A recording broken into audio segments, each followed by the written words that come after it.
नमस्कार शेतकरी मित्रांनो, मी सचिन मोठे, माझा मित्र शेतकरी या युट्यूब चॅनल मध्ये आपल्या सगळ्यांचं स्वागत आहे। आपण आता मुक्काम पोस्ट नरखेड, तालुका मोहोळ, जिल्हा सोलापूर या ठिकाणी आपण एक शेळी पालनाचा व्हिडिओ काढत आहोत। यांच्या बांधूनच असतात, पण ते कधीच ह्याच्या बाहेर ते सोडत नाहीत। आपण त्याची माहिती जाणून घेऊ। नमस्कार। नमस्कार। नमस्कार। नाव सांगा की? ज्ञानेश्वर विक्रम मोठे। मोठे साहेब, ही शेळी म्हणजे आता ही जी बांधून दिसते ते आम्हाला अशा किती वर्ष झालं तुमच्याकडे? 4-5 वर्षापासून। 4-5 वर्ष झालं का? बरं। शेळ्यांची संख्या वाढवत नाव, कारण दिसताना 3च शेळ्या दिसते त्या। ही यायला झाली की आपली पिली कठीण जाणार। असं आहे काय? म्हणजे पिली मोठी झाली की विकायची? किती महिन्यानं विकता तरी? 7-8 महिने। 7-8 महिन्यानं? बरं। ही शेळी तुमची पहिली आहे काय? ही जी आता आपल्याकडे किती येतं झाली तरी साधारण? 4 येत आहे काय? किती पिली ती? 2 पिली। बरं। शेळी जाणली होती का पाठरू आणलं? पाठ आणली होती काय? मग जागेवर ह्यांना काय काय टाकताय खायला?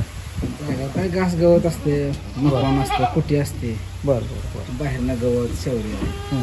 काय खुराक नाही। ह्या शेळीचीच परत ही पाठ काय? ही शेळी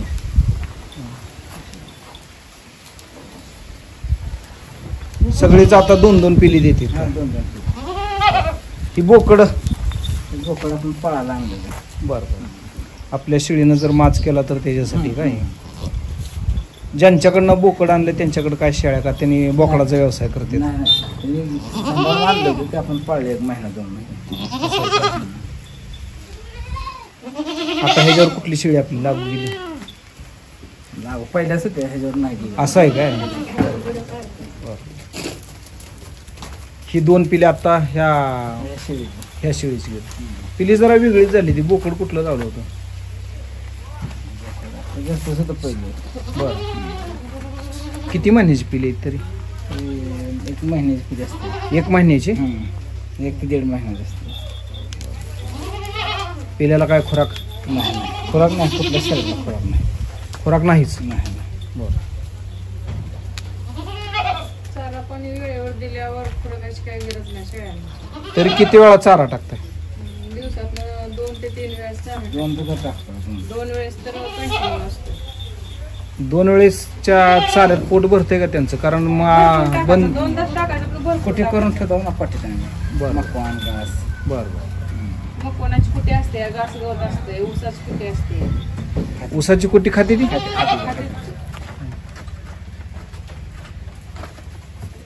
मग कोणाला कणस असल्यामुळं गच्च होते त्या शेळ्याला। 2च टाइम ठेवतो। ती कणस पण कुटी करून टाकत? मध्ये आहे त्यांचं काय? पालन ही व्यवसाय चांगला आहे बघा, गायींपेक्षा तरी चांगला आहे शेळीचा। बरं। गायींपेक्षा चांगला काम होतं? गायी होते की तुमच्याकडे भरपूर? सध्या गायीचं कसं दुधाचा भाव व्यवस्थित पडते, तर भाड्याचे भाव वाढले तर त्याच्यामुळं पूर्ण लेवल लागते। म्हणजे शेतकऱ्याला म्हणजे काय राहतच नाही। तसं शेळ्याचं कसं 6 महिन्यात उत्पन्न निघतंय आणि 5 ते 6 महिने पिली सांभाळले की लगेच त्याच्यामध्ये पैसे यायला चालू होते ना। तसं शेळ्या गायीचं नाही। 5-6 महिने सांभाळल्यावर आपण पिली जी इकली आतापर्यंत, हायेस्ट पिलू किती रेटला गेलं आपलं? 6-6.5 एक पिलू? बोकड असलं तर 10,000 बोकड जर असलं तर आपले पाट सांभाळण्यावर असले तर 6,500 ते 7,000 तर कमी पैसे। 7-8 महिने सांभाळ तर आपलं 11-12 हजार रुपये बोकड सहज येते। बरं। पण देशी जी आहे ती, हे देशी लवकर विकायला येत नाही, बरोबर आहे? वाढ जर आपण खाऊ घालण्यावर असते ते। बरोबर। तरी साधारण पाट असले तर 6,500-7 हजाराच्या रेंज मध्ये बोकड किती महिन्याची? पण एक 6-7 महिन्याची।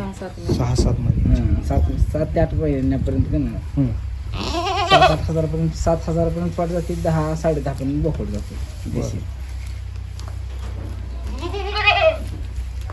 शेतकरी मित्रांनो, आपण अशा पद्धतीने सुद्धा शेळी पालन करू शकताय। बांधूनच ठेवायच्या, कारण आणि बांधून असल्यामुळे एकूणमेकाची टक्कर खेळायचा काय विषय येत नाही।